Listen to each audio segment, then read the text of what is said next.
Welcome, everybody, to the MikeDrop podcast. This is the only podcast where both of the people are named Mike.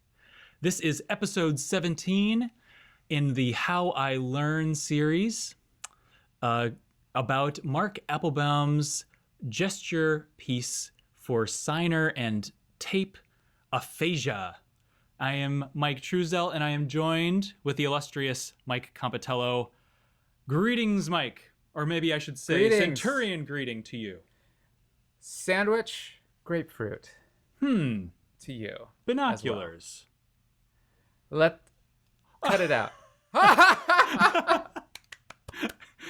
That's amazing. People on the screen won't see what we saw, but I did the binoculars, and it thought I was making a heart shape with my hands, and it made hearts on my computer screen for Mike. Zoom made a heart. That's incredible. Yeah, this is great. I'm excited. I think we're both talking about pieces we both learned, or how we could approach learning stuff. And this is a piece that I know we both have worked on.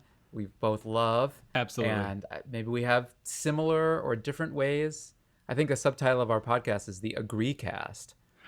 We tend to agree a lot. So how do you want to start talking about aphasia? Well, I will start by saying, for anybody who's out there who just joined us, this maybe is their first episode or something, we're going to have an ongoing series where we talk about learning pieces and our process through learning different pieces.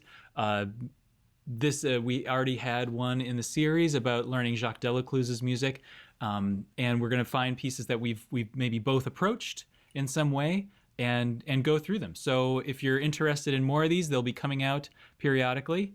Who knows what the next one's going to be? We don't even know.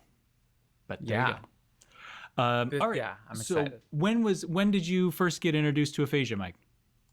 I think I got introduced to Mark Applebaum first. In the year 2009, I went to this Roots and Rhizomes thing at Banff. Right. And we premiered his piece Straitjacket. Yep. And he gave us all a 2-volume bound set of all of his music that included percussion. Yeah. And so that's how I got to know Mark Applebaum. But I don't remember the first time I saw Aphasia, because it was definitely after.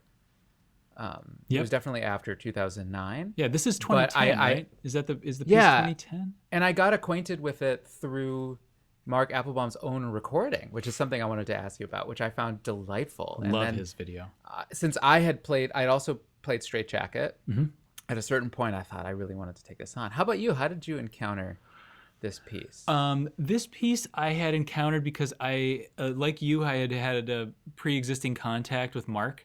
My first experience with the singular Mark Applebaum was that I was looking. There was a day that I had graduated from undergrad, and I was it was maybe late summer or something after I had graduated, and I decided to save some money and buy every album that I could find with Steve Schick on it. I just decided. Nice. He had written the Same Bed, Different Dreams, the percussionist art book, and I drank the Kool-Aid, and I wanted to see what had he recorded. So I got Born to Be Wild, and I got the Bang on a Can recordings. Yeah. And one of the recordings was Mark Applebaum, who I hadn't heard of at that point, and he had on it the recording of Narcissus that Steve did, the marimba solo, and on there was Terry Longshore's recording of the vibraphone solo. And I was absolutely smitten with the vibraphone solo because I felt like it was like almost the anti-vibraphone solo. Interesting. From what I had experienced. I had experienced Donatoni and Loops 2, and I was playing Hard-Boiled Capitalism at that time. And there's a lot of like active vibraphone music in my life. Yeah. This is almost the antithesis to that. And I was completely intrigued with what kind of compositional mind could come up with something so genius and so patient as this. Yeah. And then, so I ended up, I think, somehow finding Mark's contact information, wrote to him to ask how I could acquire this music. And it showed up in hard copy in my mailbox a few weeks later. Wow, look at that. And that was how I decided to learn that. And then I learned the marimba solo a little bit later. But after that, I Wow. started to keep track, and Mark, was really kind enough to help me keep track of some of the things that were coming out, including Hmm. this piece. And it seems to have just caught on like wildfire.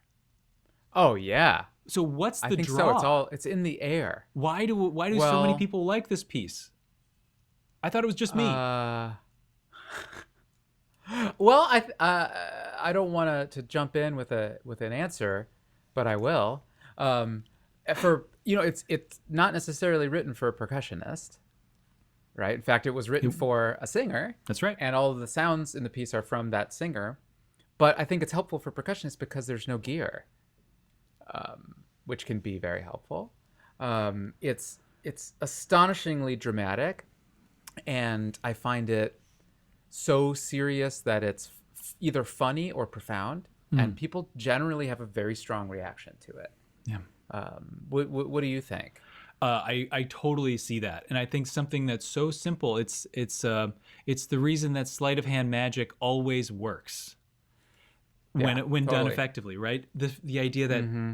that person has a body just like me, and Mm-hmm. they are moving that body, and it's this mimetic relationship with the tape that communicates something that's extra musical without anything in between. And that's something that's so powerful for me as the performer. Is it's the first time I haven't had Yeah, a barrier between me and the audience. definitely. We're not hiding behind a marimba or drums. Yep. People are going to see your shoes, like we talked about on a previous episode. I was the first time I had to, when I played the piece for the first time, I had to think, what socks am I going to wear? It's the first time. Oh yeah, definitely visible socks in this piece. Yeah. So yeah, well that. I didn't know that was your way in. My way in was actually through playing Straitjacket, Yep. and this is a piece for soloist and quartet. And one of the movements uses this lexicon of gestures that then Mark has used in a variety of other pieces, including a pretty hardcore string quartet Yeah. for The Jack for Quartet Jack piece. Quartet.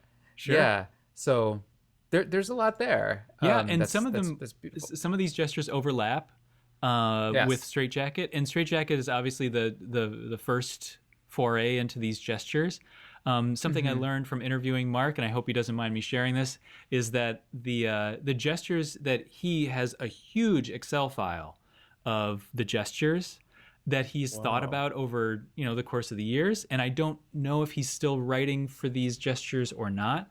But if he is including them, like it's all coming from this Excel spreadsheet, and some of the gestures in Aphasia were not in Straitjacket, and some of the gestures in Straitjacket were lost in writing Aphasia, and vice versa. And then when they come Hmm. back, sometimes some of them come back in Rabbit Hole, or they come back in the duo that we played, right? But Yes. uh, Uh, and that piece has not been recorded by us. There's no video recording anywhere online, so don't look for it. But nonetheless, like these uh, gestures are cataloged by Mark in terms of where they occur. So yes. something that occurs high or Hmm. around the chin, chest level, or below. And so he actually Hmm. really cares about how that happens. And then he's very explicit about how the gestures are made, and then with which hand and where it occurs. Yeah, I think the geography. I didn't know about the Excel file, but when I was first getting into this, the specificity about vertical and horizontal locations really high, especially between like upper torso, lower mid. It's not just high, medium, low, but there's a Yeah. lot of gradations in there, Right. and he's very specific about in two ways. He's very specific about what to do. He describes what to do, but then also in this piece in Aphasia, the tape gives an incredible clarity in terms of the quality of articulation. Is it hard? Is it soft? Should I stop moving after this one? Yeah. At least I think so. Would you agree? Oh, absolutely. And for anybody who's interested in playing the piece, we should have said this. But anybody who's interested in playing Aphasia, I believe there is some PDF somewhere online, but don't go and download it. You can write to Mark directly, and I'm positive that he will send it to you. I don't want to speak for him out of turn, but in the past, he's been very kind with sharing his music with people. But what it helps is it helps him understand who has the music and the potential for performances and connecting, communicating with those people, because he likes to keep track of the performances. So if you're going to perform this piece, please write to Mark and tell him the place and the location, and send him a program if you can, because that's how he continues to offer this music to all of us. Yes. So he really wants to know about that. And it's the least that we can do for him spending so much unbelievable time. Because if you actually are looking at the score, like Mike and I are right now, if you're looking at this score, you're noticing that this is a meticulously notated, maybe over-notated piece. And yeah, that's something I want to talk about with you too, is that there's whole zones of Mark's notation that actually I would say were not front of mind when I was learning the piece. But I want to talk to you about that. Sure. But yeah, incredibly detailed. Incredibly detailed. So, and not to give the punchline before the story here, but I think the entire point of this piece, like what Mike was saying a second ago, the entire point of this piece and of most of Mark's compositional output, the point is that it's very easy to throw this away as some kind of joke. That it's something that you can go out there and you can just make your gestures or like move your hands around, and isn't this funny? And maybe I'll grab a sandwich from a tray and I'll have a sandwich, or I'll have binoculars, or make a farce out of the music. But when you look at the score and how detailed it is, like how many pages in the appendix of him explaining all of these gestures, right? I mean, is it like 9 pages or something at the end? Oh, it's a lot, yeah. And he even explains or talks about your affect. Yes. What should you be like? Should it be histrionic? Should it be sort of serious? Should it be grim? Should there be facial expression? All of those things. He gives a lot of information. And when you see it, you could say, oh, well, maybe I don't need to see it. And because those pages are at the end, which I might have suggested that they go at the beginning or something, but because somebody could like look at it and say, okay, what's the first one? Centurion greeting. Okay, I think I saw that on TV once. And then you just do these gestures and you learn the whole piece. And then you get to this appendix and you say, oh, well, I'm sure I'm doing them fine.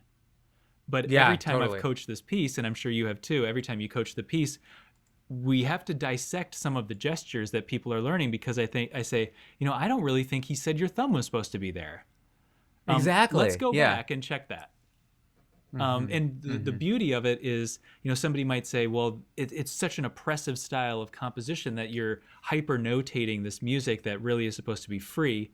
And on one side, if you want to be free, there is a word for that. There is a title of that for that, because I think there was a performance early on where the performer didn't learn all the gestures, and Mark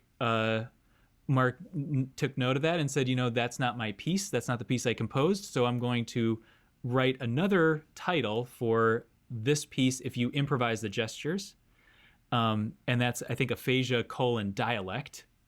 But so I think going through there, all of these meticulous details helps me, the performer, understand that this composer is a serious composer, and I need to take this piece seriously. And in fact, if people derive humor from it, it comes from you being extremely serious. Yep. Yeah. I remember working on the piece, the Terry de May piece, Table Music, Musique de Table, and I remember having this notion that, you could fudge a little bit, but then if everything is a little fudged, it's death by 1,000 paper cuts. People don't necessarily know that not everything was together, but you can sort of tell by the end. You sort of doubt, is this intentional? What's going on? So Yeah. I totally agree. But there's an immediate problem if you're a percussionist like us, which is that this is a piece that's almost entirely new techniques. Yep. It's got electronics. I mean, by that I mean there's a fixed tape part. Yep. How do you learn this? Well, you know what do I'm you going to do? I know what you're gonna say. Transcribe. say. Transcribe.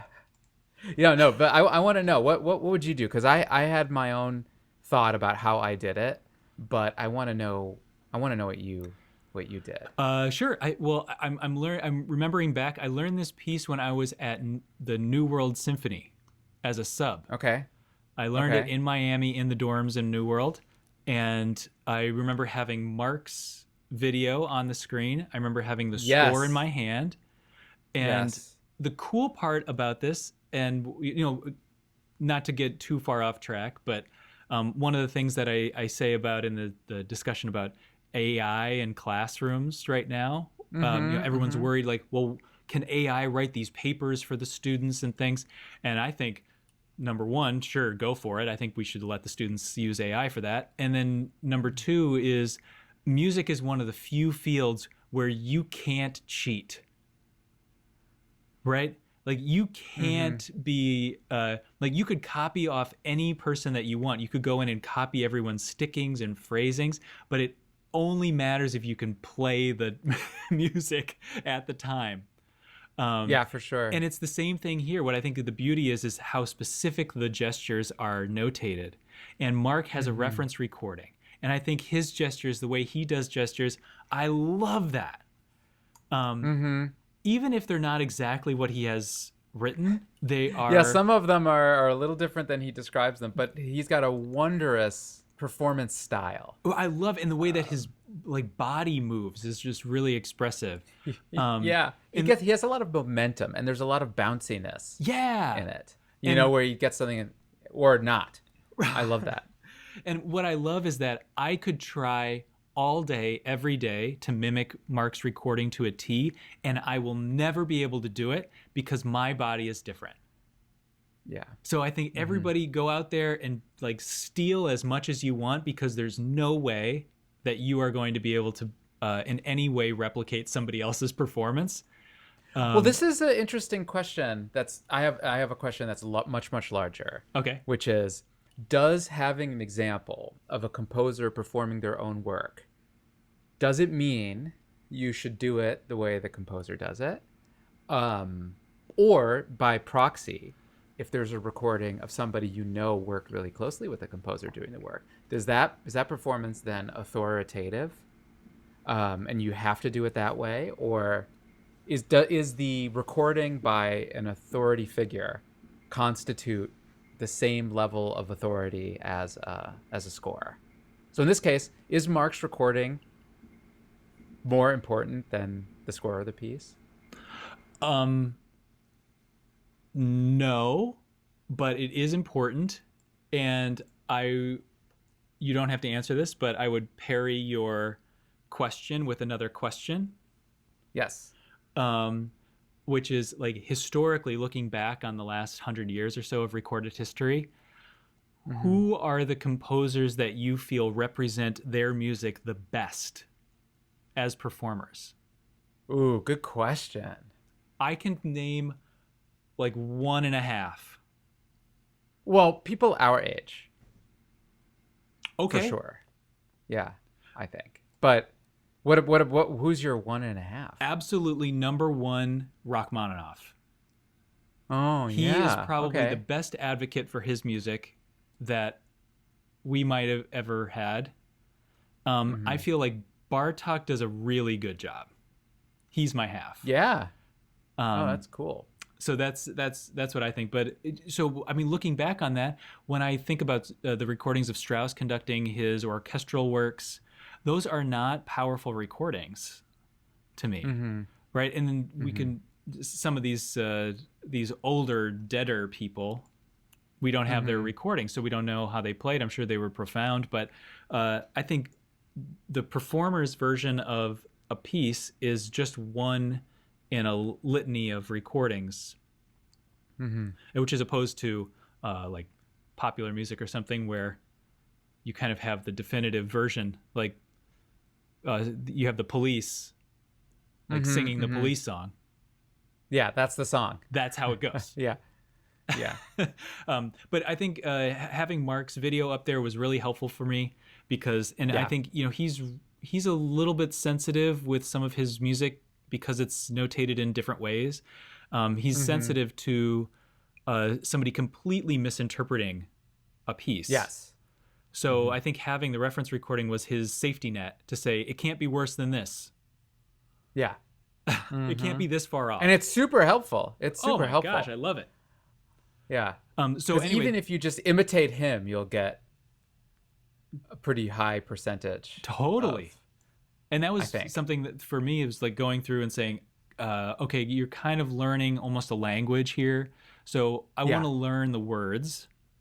And Yeah. then I'm going to start to kind of put those words together the way that it looks on the page. And Yeah. and then I'm going to put those words together in the sentence. And then I'm going to put them with the backing track, which is going to solidify the way that the gesture should be done. Yes. Yeah, interesting. But okay, what do you? I went on a little rampage there. What are you thinking? I'm thinking the same, which is one thought is that learning theatrical music has a much larger buy-in. So it takes longer before you feel the results. Does that make sense? Or Yeah. does that resonate with you that it's going to take, or same with a multiple percussion piece like Ziklus or something like that. It takes a while before you start to see any marble being chiseled away. Right. So with a piece like this, you're really benefited from going through with an extreme fine-tooth comb, even if it appears that you're making no progress. That was sort of one thing that was on my mind. The other thought that was on my mind was, I want to play this piece from memory, so I gotta figure out a way to do that, and I need to find a way to practice this piece slower than the tape actually goes. Right. Yeah. Because the gestures are cool, and Mark gives you a DVD. I have the DVD. Yep. That is all of the measures as a separate track, Yep. but they're all at tempo. And that's not really the way I practice stuff. So I immediately thought I need to be able to slow this down Right. and play this under tempo. But the thing with the piece is that the tempo changes basically every bar. Yep. And so I used the program you told me about, Transcribe, to first learn it. And yeah, so that was sort of how I approached it. And then I had all these techniques like flashcards, imitation of Mark's recording. Sometimes I did the exact rhythm, and sometimes I just thought I'm going to imitate the tape part. But really, I wanted to commit to being extremely detail oriented. You know, if you fake one, you're going to end up faking them all. Yep. So I wanted to make sure I could do each of these things in isolation, no matter what. Yeah. And even to the point where I at some point I could do the piece and make all the sounds, which I found quite fun. Solo edition. Yeah. So that's sort of what I would do. I'd slow down, I'd imitate, I'd do like a deep dive, I'd make myself little flashcards where there were certain little excerpts. How about you? I think I agree with you. Of course, you have to be able to slow these things down. The hard part about this is I don't think about this the way that Mark has it notated. The same way that I don't think about the notated score to Temazcal when I play Temazcal. Do you feel like when you were playing this piece, and I should note to everyone who's the listening and viewing public that Mike has an amazing video of Aphasia with 410. Thank you. Definitely go check that out. I gotta find the video where right before we started recording, I'm sitting down and I said it just has to be better than Truesdell. Gotta be better than Truesdell. That's what counts. That was one of the great things I got From that day. It was so funny. Well, no, I 100% agree. I don't think about it the way that he has it written on the page. So for me, I think the tricky thing with that, and it's the same thing with most spacious tape parts, maybe. Yeah. Like I think about contacta the same way, that that learning the piece at a slower tempo is really good, but not for long. No, no, agreed. But to get like one gesture to the next, Yep. If you have to, to practice that, that's good. especially some of these really quick switches, um, is really good. But like for instance, the very opening of the piece, one of the hardest things to do, except for get the first gesture on time, because Oh God. you have to have a perfect sound system to hear that. Yes. Um, but in the hardest part about this first phrase is timing. Yes. It has to be perfect timing every single time. Otherwise, the rest of the piece is really wrecked. Like it's really Yeah. lost that we don't get this one-to-one relationship between the gesture and the tape, because there's not a single time in the entire tape that the tape is doing a sound and you're not doing a gesture, or you're doing a Yes. gesture into silence. That doesn't happen. Yeah, yeah.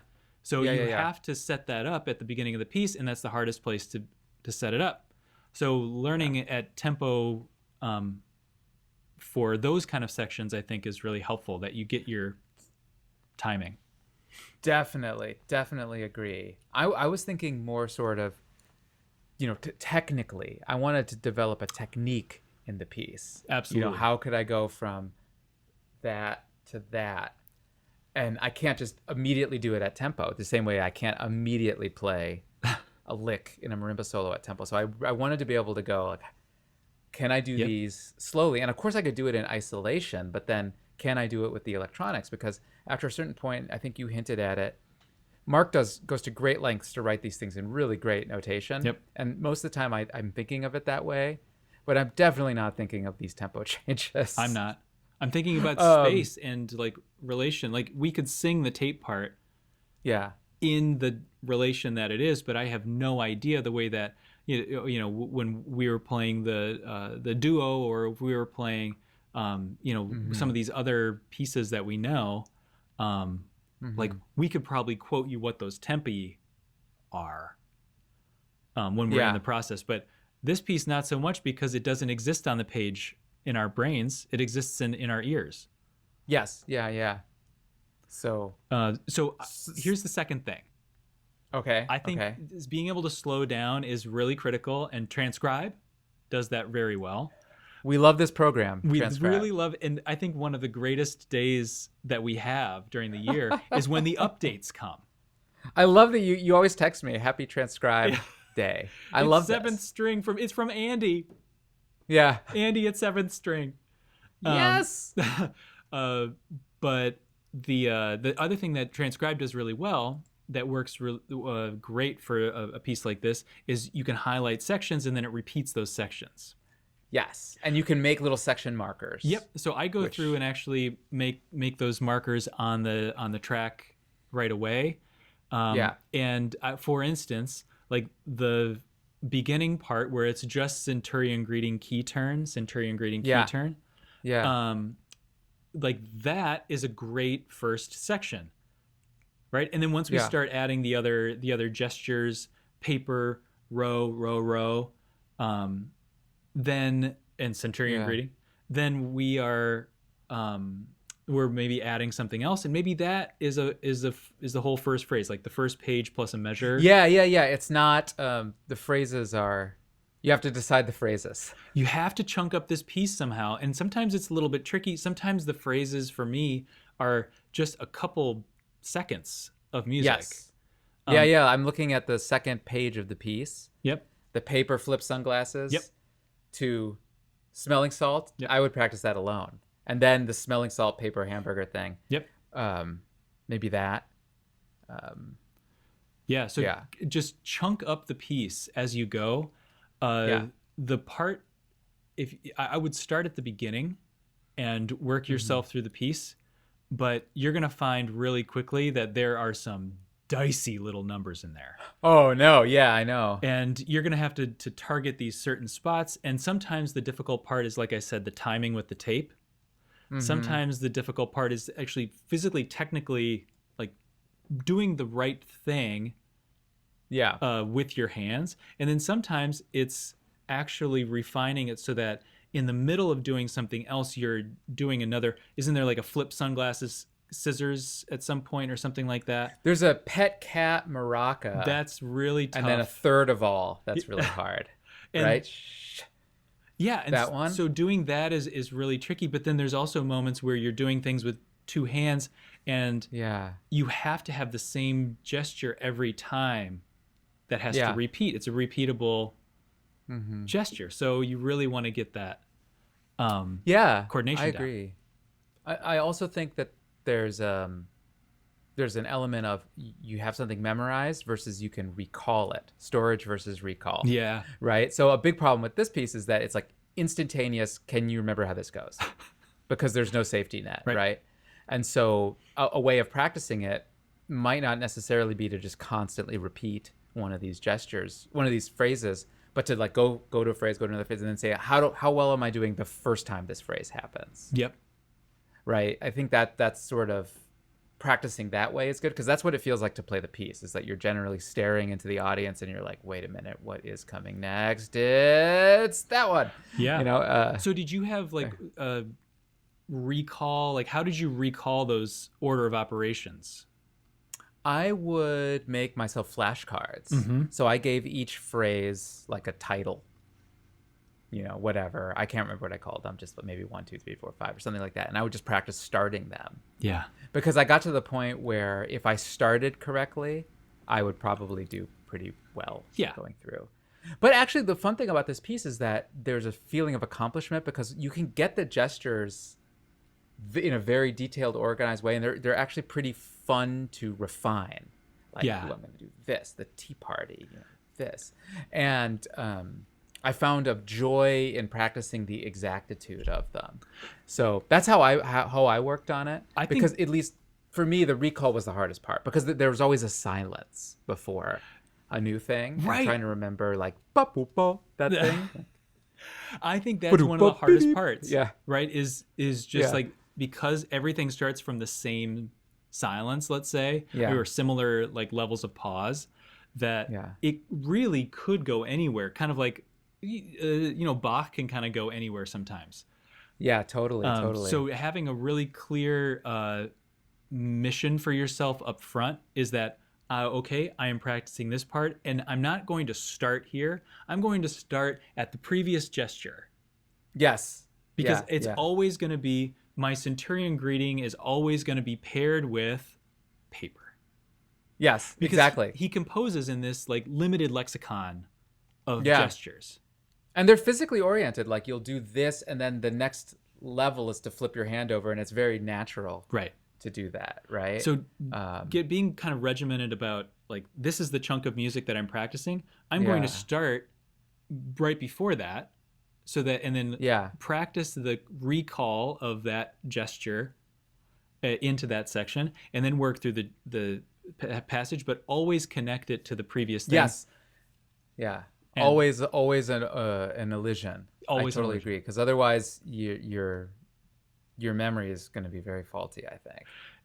It's going to be fun to watch you, because you're going to be floundering up there. Oh my goodness. But here's my thought about refining the gestures. Okay. Yes. There's two things that are really important about refining the gestures. You've already said one of them, but I want to say it again. That the way that the gesture goes is, number one, what Mark says. Number two, what Mark does. And number three, what the tape does.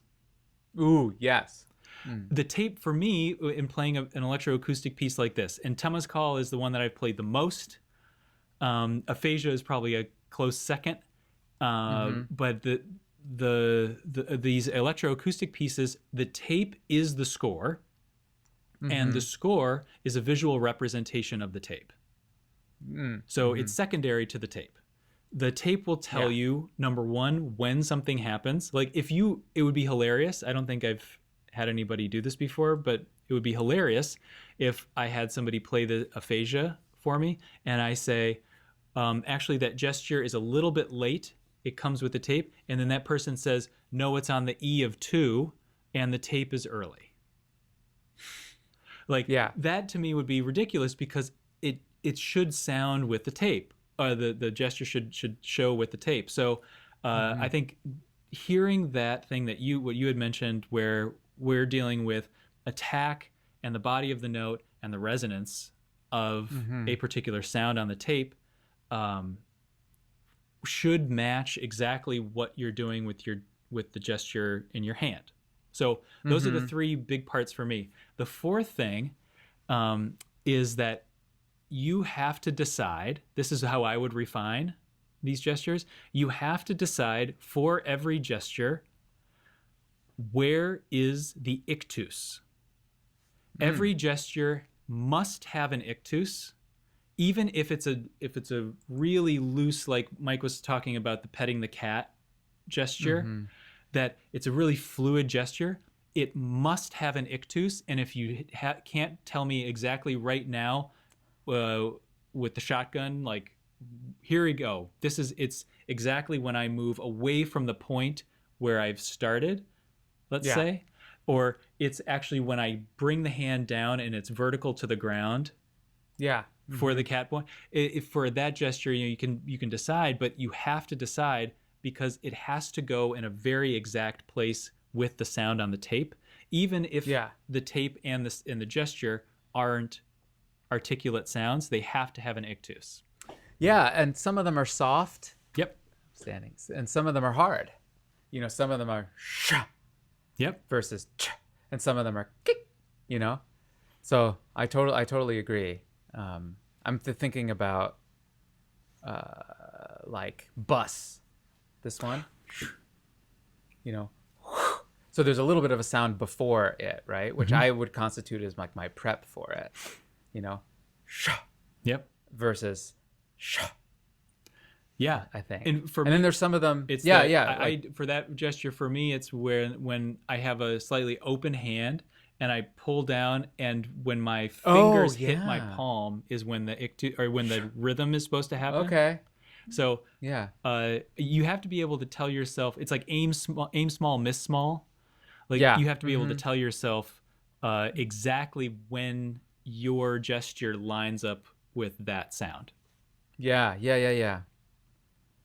I agree. And some of them are sort of you hit it, and some are you're the beginning of it, and sometimes you're exactly, the Ziploc bag is. Yep. And then there's a little resonance on the Ziploc bag. Let go. When you let it go. Hold and let go. And the lipstick. Yeah. Oh, wait, we can't see your bottom hand. Oh, sorry. Yeah. That one. Yeah. So I think you have to be really careful about and that's where his notation is helpful. Yep. Like, is that Isn't before seatbelt that? After that? Yeah, shikada, shikada, and then the carpenter playing. Woo! Sorry. Yeah, I always like the smell grapefruit.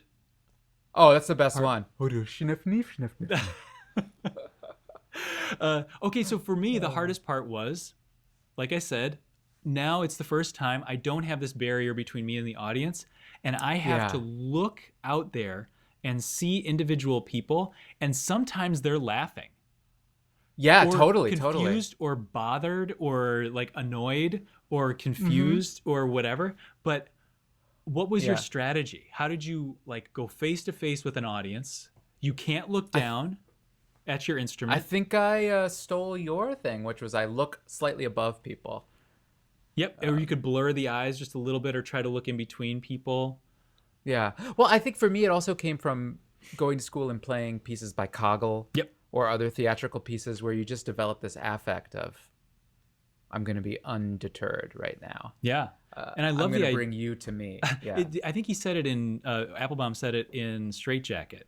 But the idea that you're going through this alien ritual that everyone knows except for the audience. Yeah. Like it's something you do every day. It's the brushing of the teeth. It's the putting on of the socks that you just do naturally. But I like that idea. Yeah, like you are beholding something that's very clearly important well thought out and organized, but you don't know really what's going on. Yeah, the audience has no idea that they haven't seen your ritual before, but this is something that you do every day. Mm-hmm. Mm-hmm. Yeah. Yeah. Yeah. Okay. What did we miss? I actually think we're. Well, I shouldn't say I actually think. Can I share one performance story from an Oh, I aphasia? want to hear so many performance stories. Yeah. Well, okay, maybe I'll share two. One is that the first time I ever played this, I actually commissioned an outfit for it, Ooh. and it was made for this recital that I was playing for Pieces with Fixed Media, and Okay. I was Okay. playing Fertility Rites by Christos Hatsis, and the outfit was kind of inspired by Inuit traditional design, but it Okay. also had this like in the armpits there's this like amazing level of like fabric layers. Oh, sorry. Whoa. The outfit is designed by Jenny Lai, not by Jenny Mm-hmm. Lai, from New York City. And hopefully I'll put a picture up on the internet, on the Mm-hmm. Mm-hmm. YouTube about this. But so that when I went to, was it I Can Fly? Is that it? With the Yeah. Yeah. arms outstretched, Yeah. arms outstretched, that Yeah. the Yeah. fabric just opened up in this such a beautiful way.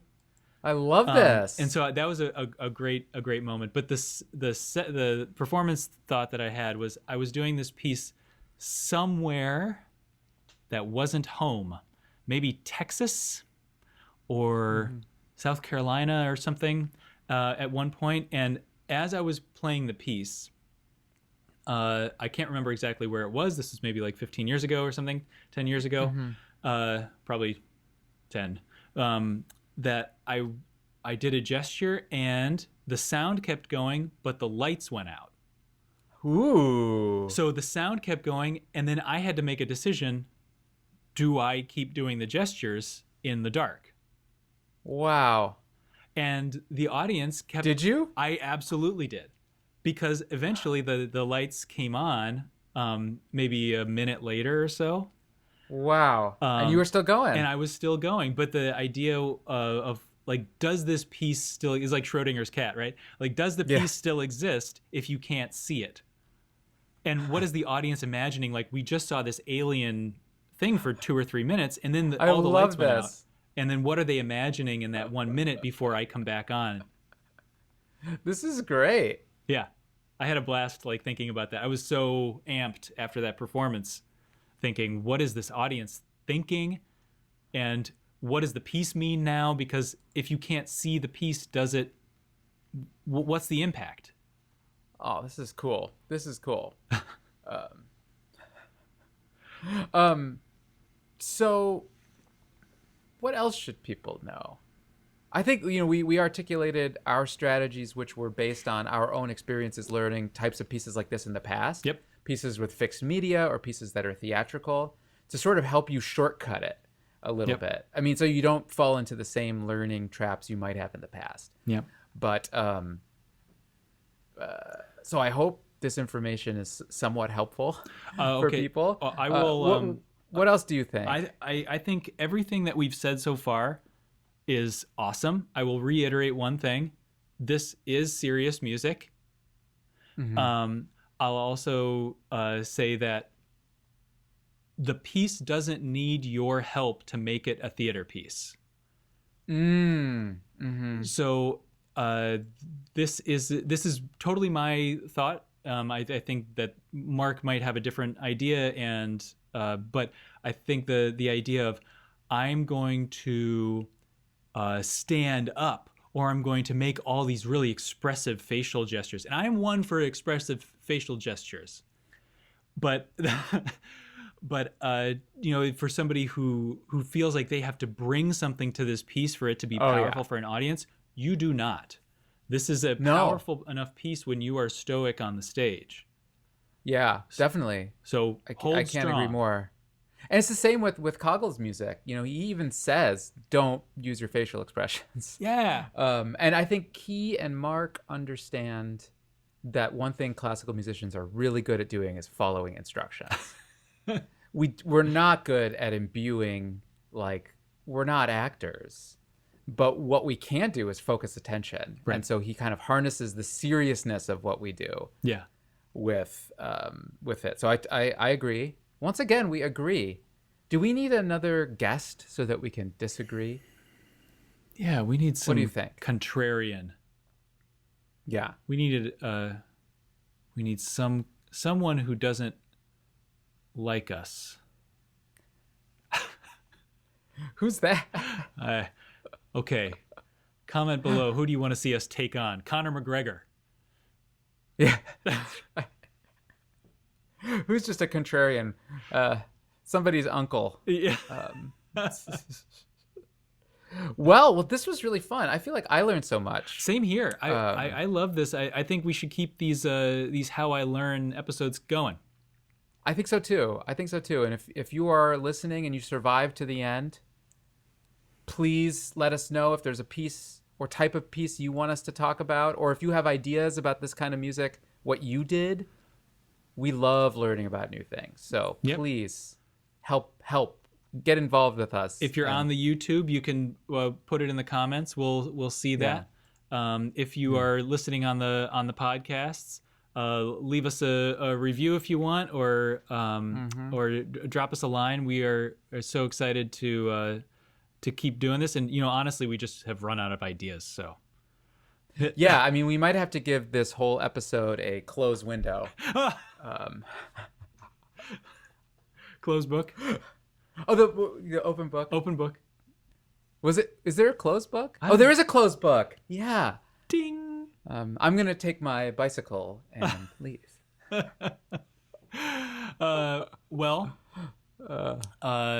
Thanks, Mike. This has been really fun. Thanks, everybody out there. Super fun. We're looking forward to connecting with you next time.